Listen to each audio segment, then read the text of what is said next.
হ্যাঁ, অনেক বছর পরে এলাম। হ্যাঁ, আমার তো এফডিসিতে আসা বন্ধই করে দিয়েছিলাম, তবে আজকে এই যে এসছি, এই যে সবার সাথে দেখা হবে। পরে বলি, আমি অনেক আশা নিয়ে আজকে ভোট দিতে এসেছি, প্রত্যেকবারই আসি, আজকে এসেছি কারণ এখন নতুন পুরাতন সবাই নির্বাচনে নেমেছে, সেই জন্যই আমার আশা বিশেষ করে। এবং এই চলচ্চিত্র হচ্ছে আমাদের শিল্পী সমিতি একটা খুব মূল্যবান সংগঠন। চলচ্চিত্র শিল্পীদের বাদ দিয়ে চলচ্চিত্র হয় না, আর শিল্পীদের কোনো বিকল্প নাই।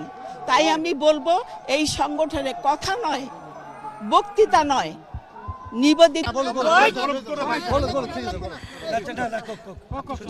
আচ্ছা, আমার আমার আমার কাছে আমার কাছে মনে হচ্ছে যে আজকে ভোট দিতে অনেক কষ্ট হবে। আমার চিন্তা ভীষণভাবে হচ্ছে আমার এই কারণে যে দুই পক্ষ আমার সবাই প্রিয়।